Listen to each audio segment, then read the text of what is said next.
los invito ahí al pasaje que leímos con el hermano Daniel, 1 Timoteo, capítulo 1, versículos 12 al 17. Es una porción hermosa en la escritura porque es el testimonio, ¿ya? El testimonio de Pablo.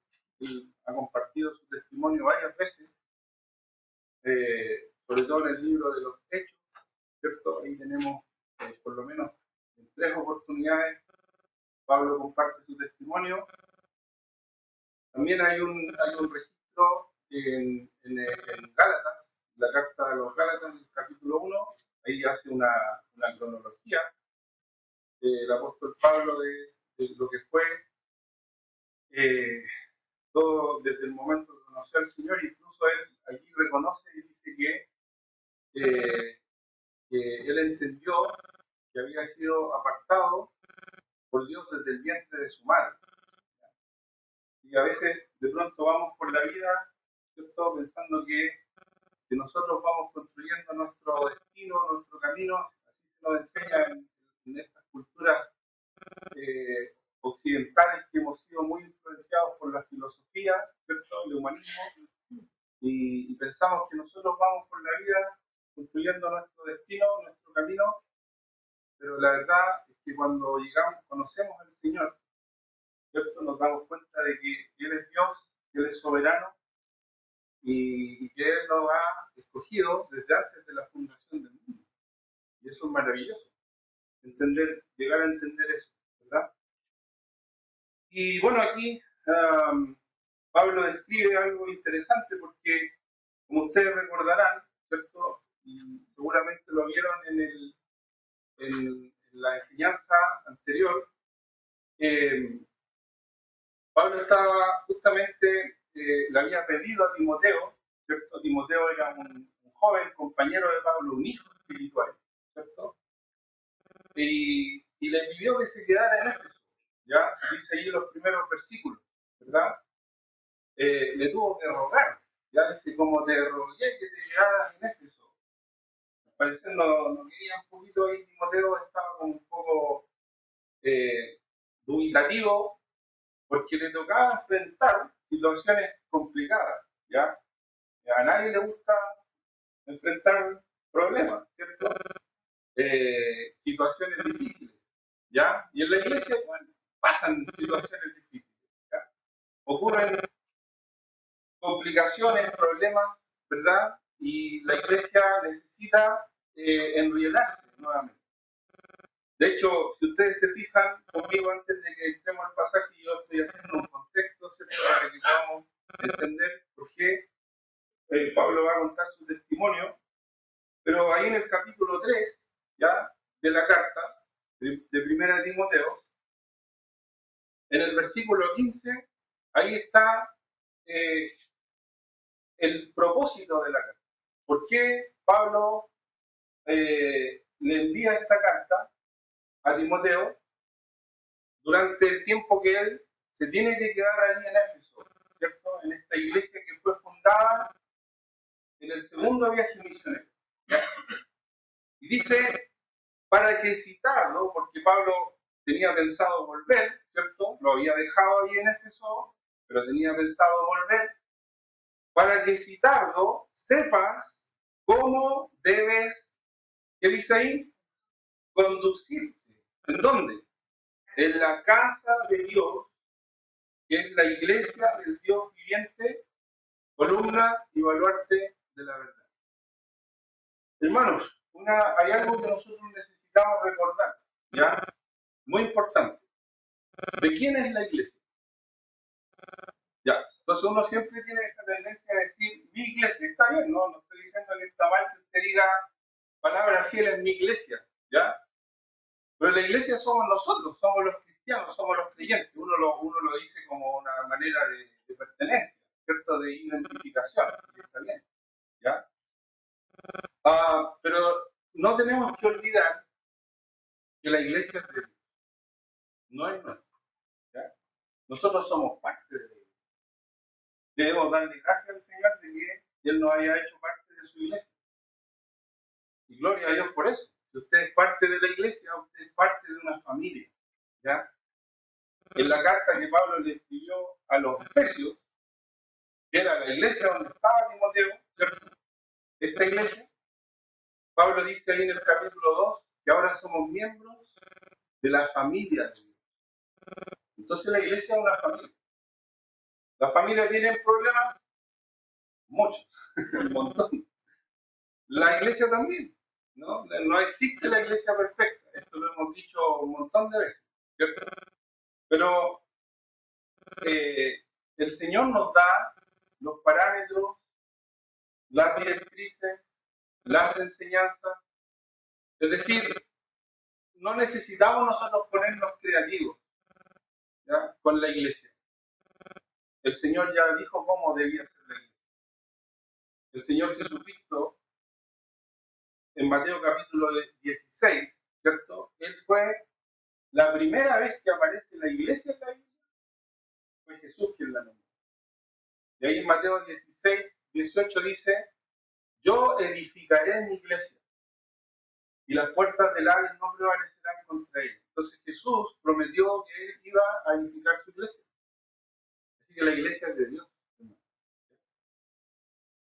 Y en ese sentido nosotros tenemos que adscribirnos entonces a lo que Dios nos dice acerca de cómo es la iglesia, cómo funciona la iglesia, cómo deben hacerse las cosas en la iglesia. Entonces uno podría decir también, bueno, pero por ejemplo, hay diferentes cartas. Pablo escribió la gran mayoría de las cartas del Nuevo Testamento, ¿cierto? Y las escribió dirigidas a la iglesia, a diferentes iglesias. Yo no podría decir, pero bueno, esa carta o ese libro que está ahí en la Biblia está dirigido a esa iglesia. Entonces eso tenía que ver con ella. No tenía nada que ver con lo otro. Y no es así. Todo lo que se hacía en una iglesia era también para la otra, ¿ya? De hecho, las cartas se las tenían que prestar entre ellos, ¿ya? Ahí en Colosenses capítulo 4, casi al final, Pablo le dice a los hermanos de la iglesia de Colosas, les dice, cuando ustedes hayan leído esta carta que yo les mandé a ustedes, pásensela a los de la Odisea, que eran los vecinos, ¿cierto? Es como decir, los de Puerto Varas, préstenle su carta a los de Puerto Montt, y los de Puerto Montt hagan lo mismo, le presten la carta a los de Puerto Varas, ¿ya? Y por ahí algunos sacan mancha y dicen, no, aquí nosotros no tenemos nada que ver con Puerto Montt. No, si es lo mismo, porque es la iglesia de Dios.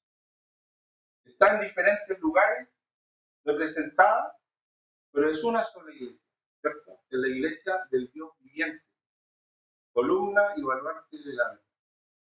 Entonces, todo lo que va a decir aquí Pablo está importante porque ya había un problema grave que no le estaba ocurriendo solamente a la iglesia de Éfeso, le estaba ocurriendo a la mayoría de las iglesias. Se estaban metiendo falsos maestros, estaban enseñando que había otro camino de salvación. Hermano, el camino de salvación es uno solo, es Cristo. Y eso es el Evangelio. El corazón del Evangelio es la obra de Cristo. Y nadie puede ser salvo por otro camino. Por más lindo que se vea, por más bonito que parezca, no se puede ser salvo si no es solamente a través de la persona de Cristo y de lo que Él hizo por nosotros. Pablo mismo, él, aquí en su testimonio, él relata y dice, yo antes estaba así, yo igual era una persona que estaba equivocada. También era de esos que pensaba que podía encontrar la salvación por mi propio camino, por mi propia justicia.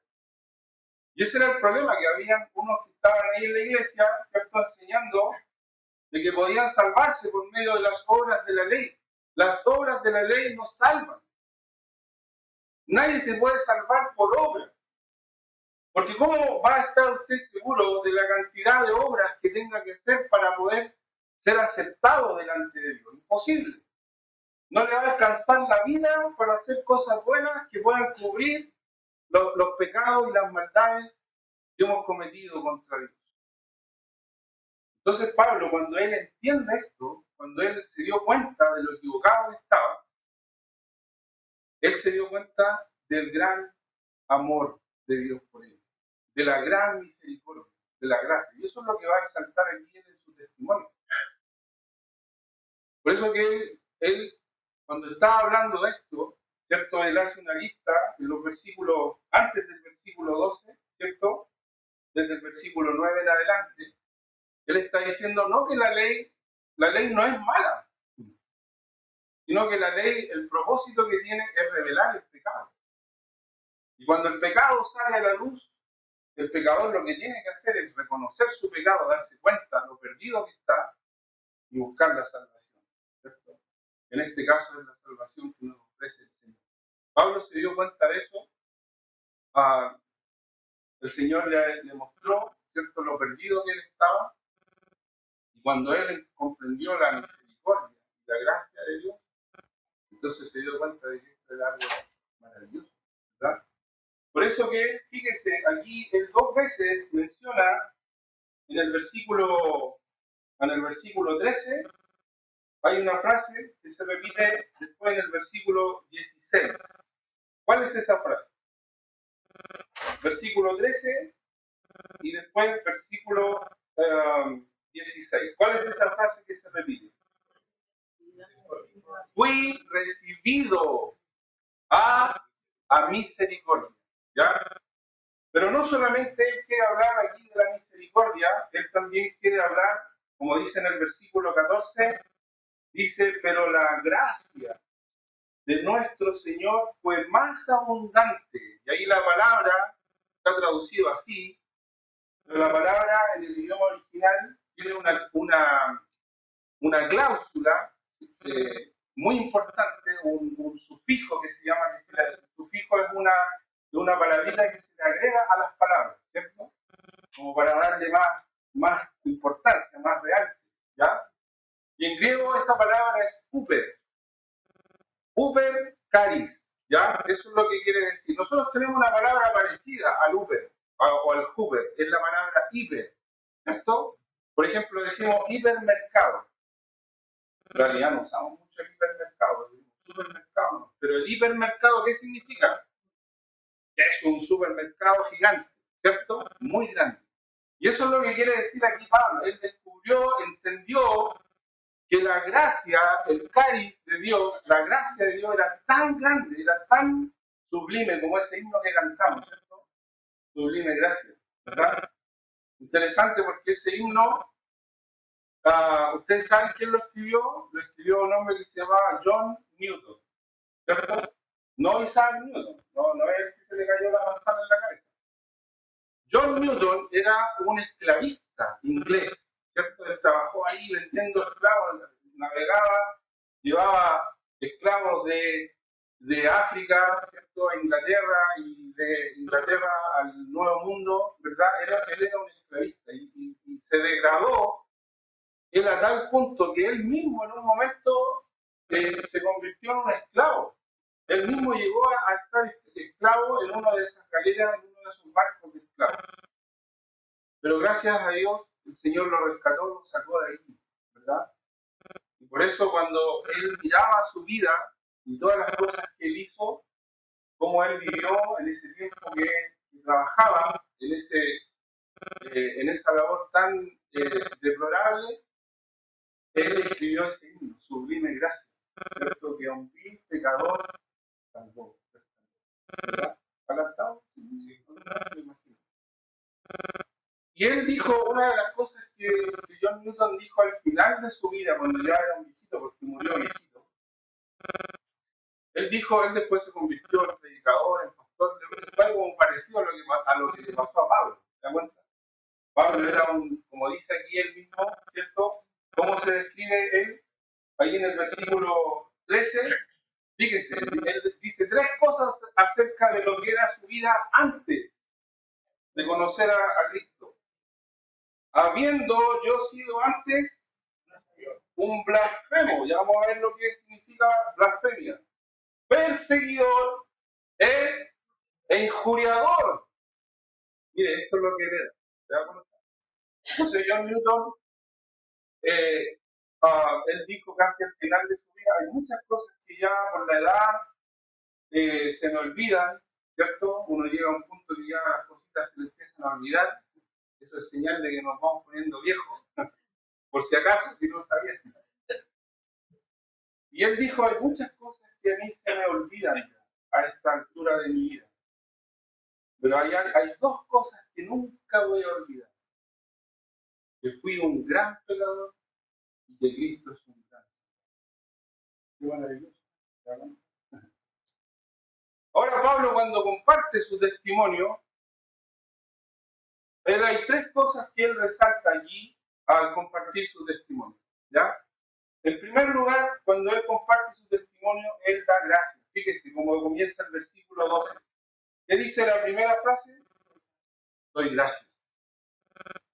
Doy gracias. Soy agradecido. Tengo gracia. Eso es lo que significa realmente. Eso es lo que quiso decir en el idioma griego que está escrito esto, en el idioma original. Tengo gratitud. Cuando uno es una persona agradecida es porque sabe que ha recibido algo importante, ¿verdad? Cuando alguien le da algo, usted recibe algo de alguien, usted le da gracias, ¿sí o no? Claro. Y cuando usted se da cuenta que ha recibido algo grande, algo importante, usted rebosa en gratitud, ¿cierto? Uno no haya qué hacer para demostrarle a esa persona la gratitud que tiene, porque sabe que ha recibido algo maravilloso, algo grande, algo importante. Entonces Pablo dice, tengo gratitud con el que me fortaleció, con el que me dio todo esto que yo voy a compartirles ahora. Tengo mi vida, mi corazón lleno de gratitud hacia Él, porque Él es el quien hizo esto por mí. Una de las cosas que hacían los falsos maestros, acuérdense que Pablo está recordando su testimonio, en parte para contrarrestar, ¿cierto?, lo que los falsos maestros estaban diciendo acerca de la ley. Y al decir, los falsos maestros al decir que hay otro camino de salvación, como que hay un camino alternativo, o más bien ellos decían, hay un camino mejor. ¿Ustedes creen que Jesucristo es el Salvador? No, decían ellos, hay un camino mejor. Es el camino de la ley, guardar las obras de la ley, hacer obras para ser aceptado delante de Dios. Eso le gusta a la gente. A la gente le gusta la religión. Usted sabe que una de las religiones que más ha crecido hoy día en el mundo es el Islam. Y se cree que de aquí para el año 2038, creo, por ahí, el Islam va a superar el cristianismo en cantidad de personas. Y las grandes religiones del mundo, ¿cierto? El Islam, el budismo, el confucianismo, eso sí que están confundidos. Esas grandes religiones, ¿cierto?, de la humanidad, ¿sabe por qué son tan... la gente las adhiere con tanta facilidad? Porque a la gente le gusta ser religiosa. Porque la religión le provee a la gente esa forma de decir, algo estoy haciendo yo. ¿Cómo va a ser tan fácil la cosa? No puede ser. Yo algo tengo que hacer para que Dios me mire, para que Dios me considere. Y Pablo era uno de esos. Pablo era uno de los hombres más religiosos que pisaba la tierra. Si había un religioso, ese era Pablo. Cuando él habla de su testimonio, fíjese, acompáñenme allí a Filipenses capítulo 3, porque allí él hace una descripción muy, muy vívida de lo que él era y cómo él, no solamente como él era, como él se consideraba, sino cómo lo veían a él, sus pares. Filipenses capítulo 3, fíjese, desde el versículo 4 en adelante vamos a leer, ¿ya? Filipenses capítulo 3, versículo 4. Aunque yo tengo también de qué confiar en la carne, en lo que yo soy como persona, si alguno piensa que tiene de qué confiar en la carne, yo más, circuncidado al 8º día, del linaje de Israel, de la tribu de Benjamín, hebreo de hebreos, en cuanto a la ley, fariseo, en cuanto a celo, perseguidor de la iglesia, en cuanto a la justicia que es en la ley irreprensible. ¿Te das cuenta? O sea, el currículum que tenía Pablo era tremendo. Cuando dice irreprensible, significa que no podían decir nada de él. O sea, el tipo era, oye, pero intachable, ¿ya? Era como, uy, cuidado, ahí viene Saulo en realidad, se llamaba, ¿no? En el judaísmo, a los hijos, no lo nombraban así como algunos de nosotros que miraron el calendario el día que nacimos y sonamos, nos pusieron el nombre, hasta ahí llegamos, ¿no? ¿Ya? Si hay alguno que, disculpe si hay alguno aquí que le pusieron el nombre por el día que nació, pero se hacía eso, ¿cierto? Era como una costumbre. A otros le pusieron, a mí me pusieron el nombre por un tío, mi mamá se enojó con mi papá, se pelearon, ¿cierto? ¿Cómo le pusiste el nombre al niño, el nombre de tu hermano? Bueno, los judíos los nombraban, tenían una razón muy importante, ¿cierto? Pablo dice que era de la tribu de Benjamín, hebreo de hebreos. En esa tribu, en la tribu de Benjamín, eh, se dice que era la gente más adinerada, que tenían un estatus social, ¿cierto? O un nivel económico. Pablo era o fue, ¿cierto? Debe haber sido de una de las familias más ricas de Israel en el tiempo que él vivió. Y le pusieron el nombre del hombre más significativo de la tribu de Benjamín, ¿cierto? Que era el primer rey que tuvo Israel, Saúl, ¿cierto?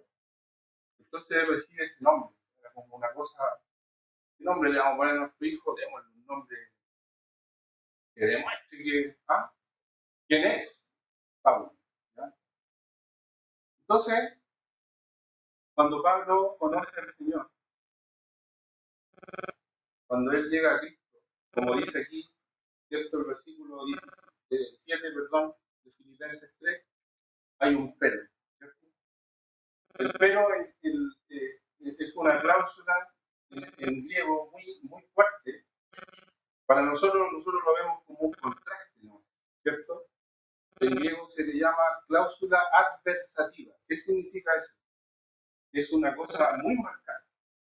Que esto era así, pero ahora cambió, como decimos nosotros, del cielo a la tierra. Es una cosa muy marcada. Entonces dice, pero cuántas cosas eran para mí ganancia, las he estimado como pérdida por amor de Cristo. Y ciertamente aún estimo todas las cosas como pérdida por la excelencia del conocimiento de Cristo Jesús mi Señor, por amor del cual lo he perdido todo y lo tengo por basura. Esa palabra es muy fuerte en el idioma original, es cúbalo, es una palabra como hablar de lo más sucio, ¿ya? Lo tengo por basura para ganar a Cristo. ¿Te das cuenta? Entonces hubo un cambio, hubo algo que pasó en la vida de Pablo, él se dio cuenta cuando conoció al Señor. Fue como cuando Cristo contó esa historia del hombre que encuentra el tesoro, ¿verdad? El tesoro escondido. Y vende todo lo que tiene porque solamente quiere quedarse con eso, que es lo mejor. Y si para ti el Señor Jesucristo, si para ti Cristo no es lo mejor, tu corazón siempre va a estar dividido. Y uno no puede realmente seguir a Cristo si no está dispuesto a dejarlo. ¿Seguro quiere venir en pos de mí? Vienes, así mismo. Y toma su cruz y sigamos. Y Pablo entendió y se dio cuenta que todas esas cosas no eran nada, no significaban nada con lo que era Cristo y con lo que Cristo había hecho por él. Entonces, volviendo acá a 1 Timoteo, Pablo está tan agradecido porque él se da cuenta de lo que Cristo hizo por él. Pablo se da cuenta del gran valor, de lo maravilloso que es haber conocido a Cristo. Él era un perseguidor. Él cuando estaba en su vida pasada, en su vida anterior, como Saulo de Tarso, Él perseguía a los cristianos, como él mismo dice allí, ¿cierto? En el versículo 13 ya lo leímos, era un perseguidor. Él perseguía a los cristianos, y cuando va persiguiendo a los cristianos como religiosos, que era porque él decía, no puede ser que esta gente esté diciendo que ese Jesús, ese tal Jesús, es el Mesías. Cuando estaban matando a Esteban, ¿cierto? Cuando Esteban predica allí, dice el capítulo 8 del libro de Hechos que Pablo estaba ahí, él estaba diciendo, sí, mátenlo, apedréenlo, porque no puede estar hablando de esas cosas que dice, ¿cómo se le ocurre decir, declarar que Jesús es el cumplimiento de todas las escrituras del Antiguo Testamento? Apedréenlo. Y ponían, dice, los pies, pusieron sus ropas a los pies de Saulo. ¿Sabes lo que significa eso? Eso tiene un significado. Significa que es como que están diciendo, por tu autoridad, nosotros vamos a matar por lo que dijo, por la blasfemia, por estar diciendo que Jesús es el Cristo. Y dice que pusieron la ropa a los pies de Jesús. Entonces, cuando Pablo pensaba en su vida anterior, él se daba cuenta, yo fui, si hay un pecador en esta tierra, ¿quién es? Soy yo. Por eso él dice, fíjese, ahí en el versículo 15, volviendo a 1 Timoteo, versículo 15, palabra fiel y digna de ser recibida por todos, que Cristo Jesús vino al mundo para salvar a los pecadores, de los cuales yo soy el primero. Si hay un pecador que pisa la tierra en este mundo, soy yo. Yo no merezco que el Señor me haya considerado, yo no merezco que el Señor me haya llamado. Yo lo que me merecía es la condenación. Pero Pablo, cuando piensa en su vida y en lo que el Señor hizo en él, él dice, esto lo tiene que saber todo el mundo. Todas las personas tienen que saberlo, porque si Dios me salvó a mí, el pecador que yo era, la persona que yo era, entonces Dios también puede salvar a todos, puede salvar a todo aquel que se acerque a Él, puede salvar a todo aquel que arrepentido busque a Dios y reconozca su condición, su pecado. Cuando estaba meditando en esto, me acordé de una persona que conocí hace muchos años atrás, en un viaje misionero que hicimos.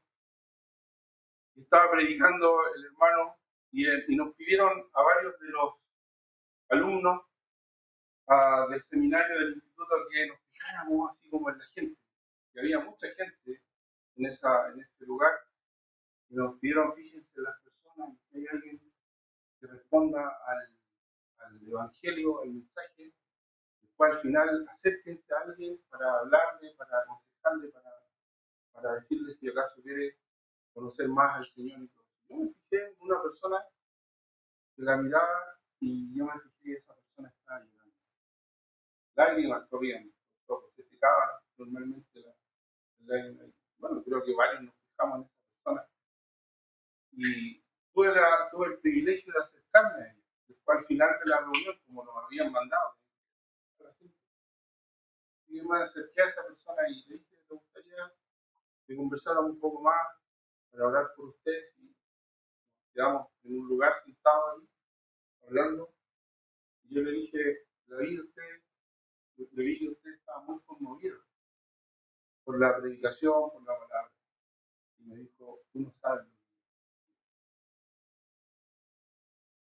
Siempre recuerdo esa frase. Tú no sabes lo que yo he hecho en mi vida.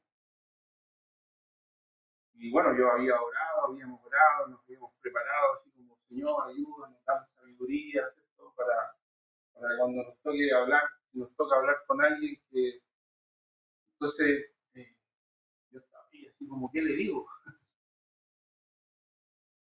Y la persona lloraba. Yo le dije, sí, verdad, yo no sé, yo ni le conozco, pero Dios sí lo sabe. Dios sabe todo, porque Él nos conoce siempre, de toda nuestra vida. Él nos conoce desde antes, dice la Biblia, Él nos conoce desde antes de la fundación del mundo. Pablo se dio cuenta de eso. Fíjese. Mire, Gálatas capítulo 1, rápidamente.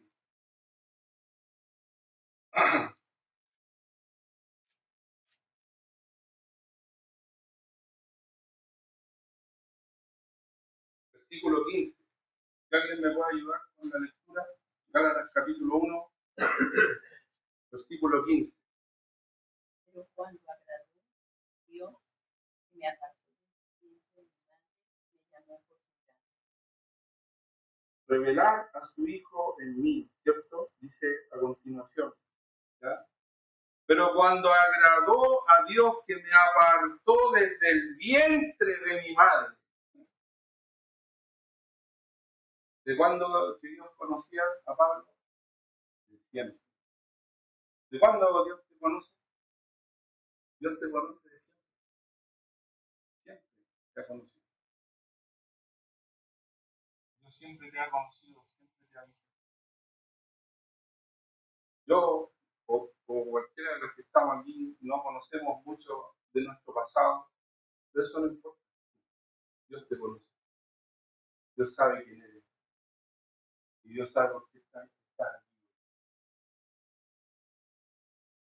Por eso Dios envió a su Hijo al mundo. Dios no envió a su Hijo al mundo para que viniera a este mundo a ser un gran profeta, un gran maestro, o Dios no envió a su Hijo al mundo para que hiciera cosas lindas para la gente, para que ayudara a la gente que estaba sufriendo, que tenía hambre, que necesitaban ser sanados. No, Dios no envió. Jesús hizo todas esas cosas. Hizo todas esas cosas maravillosas. Alimentó a multitudes, sanó a enfermos, le dio vista a los ciegos. Pero el propósito por el cual vino al mundo es lo que dice Pablo. Dios envió a su Hijo al mundo a salvar a pecadores como tú. Y si tú eres un pecador o una pecadora, una persona que ha hecho cosas como me dijo esa persona a mí ese año atrás, tú no sabes lo que Dios hace. Dios sí lo sabe.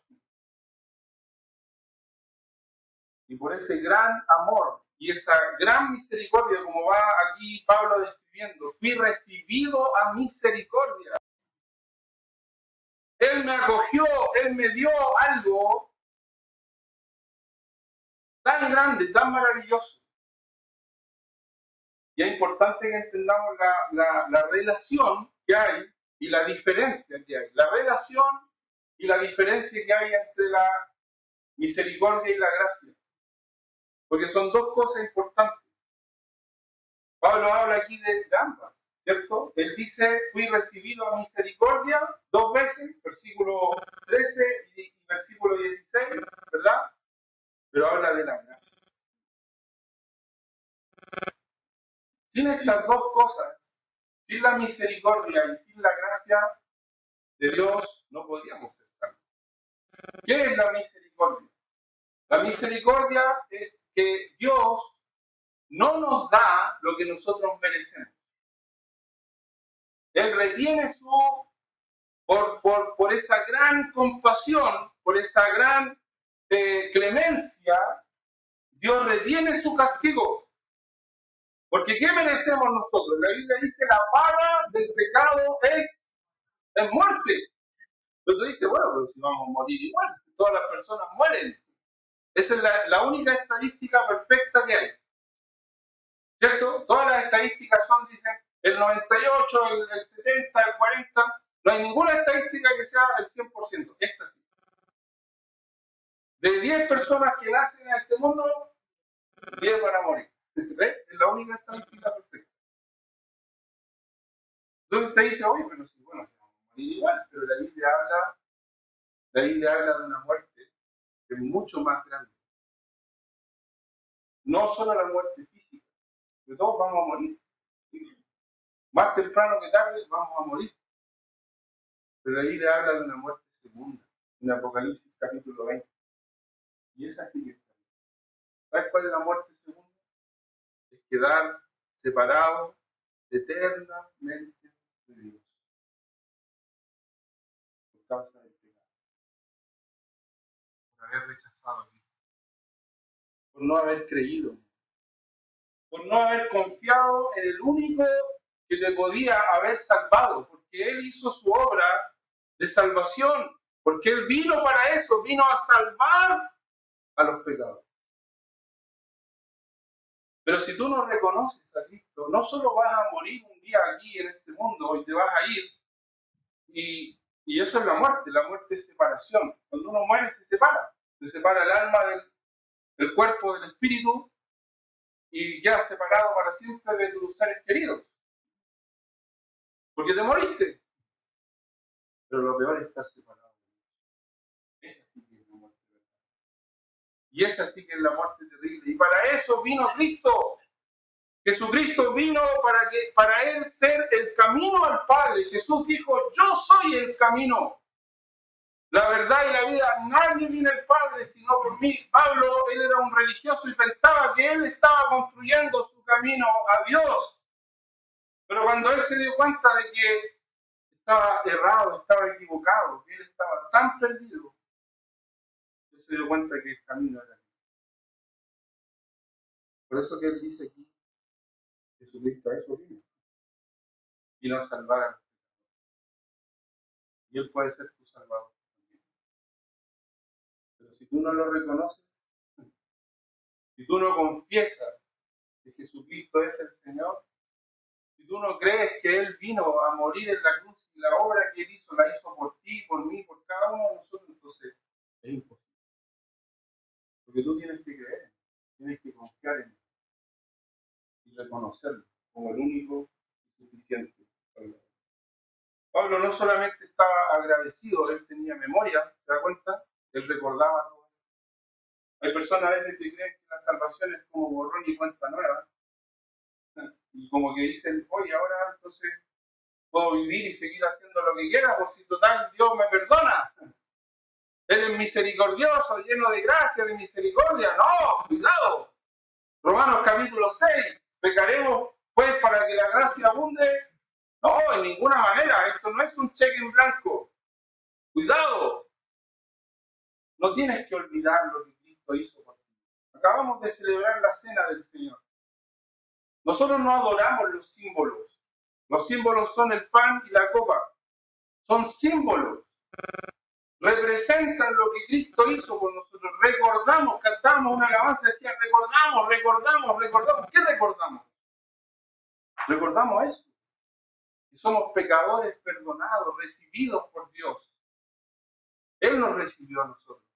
Muchas veces nosotros decimos, tienes que recibir a Cristo, ¿no? El que te tiene que recibir a ti es Dios. Dios te tiene que aceptar a ti. Tú eres el pecador. Pero tú tienes que venir a Él y reconocer tu pecado. Cuando Pablo se encontró con Jesús, ese día allí, camino a Damasco, ¿cierto?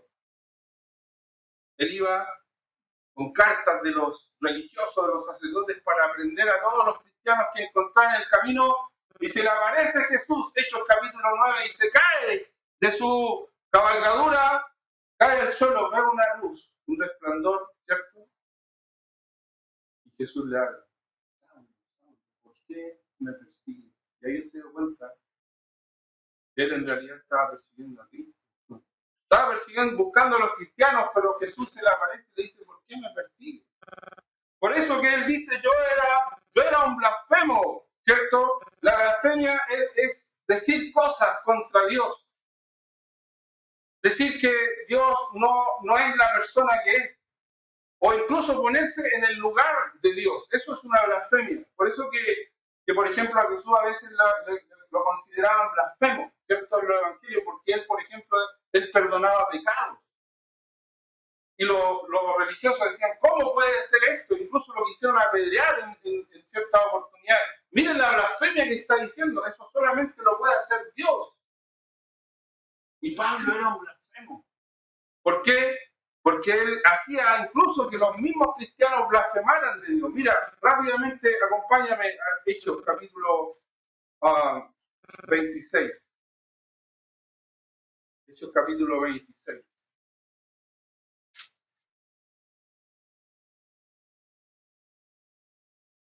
Versículo 9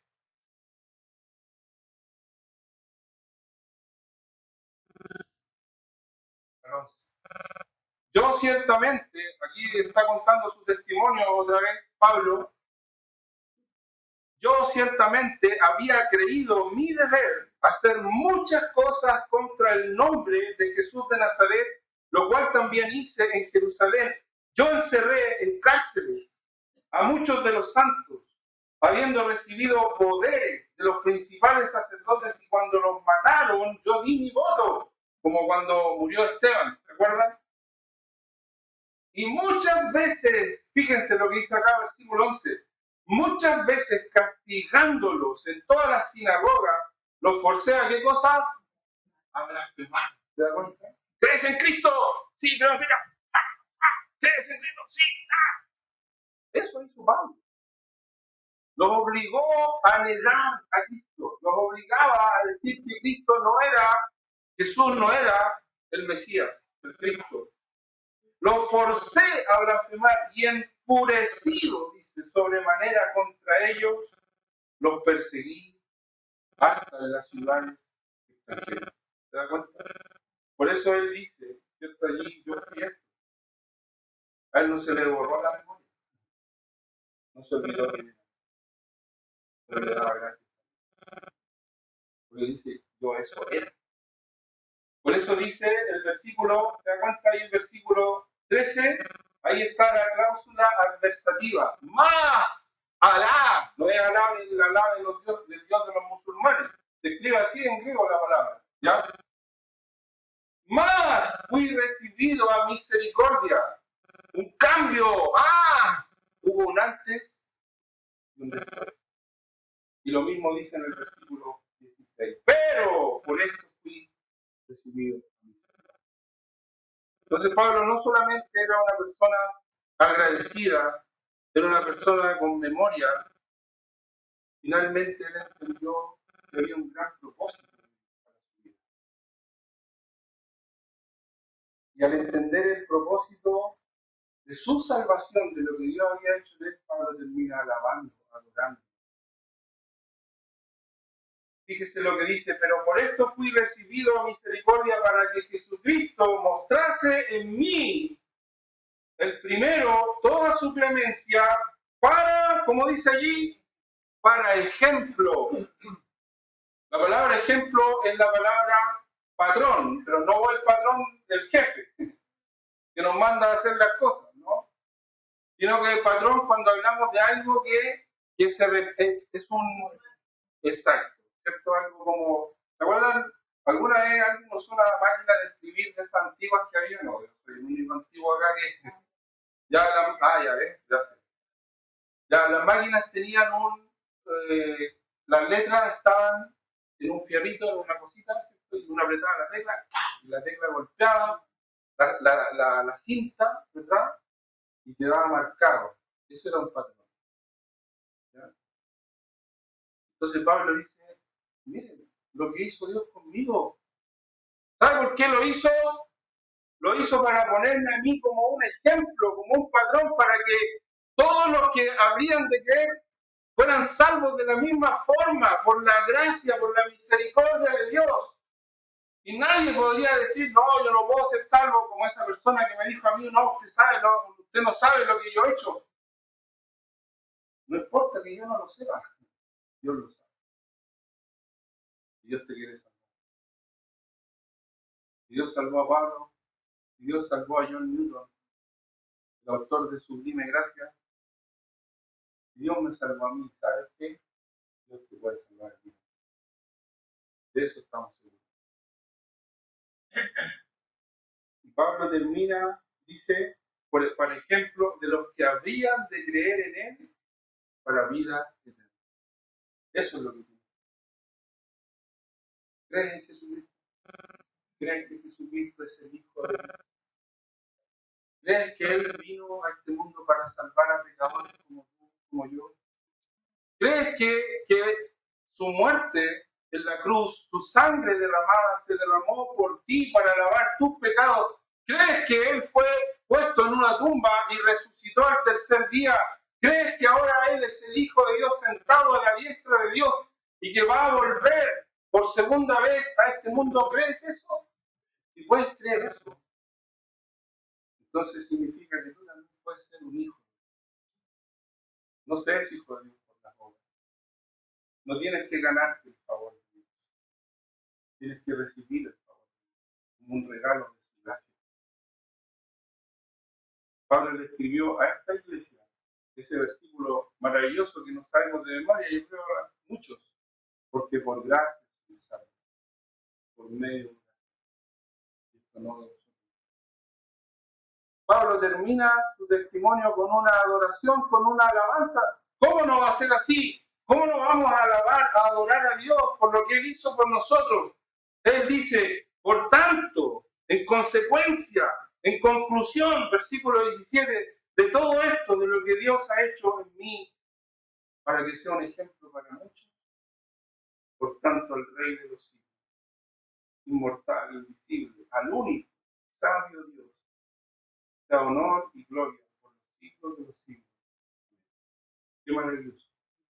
Esta es la gracia y la misericordia para un pecador como tú y como yo.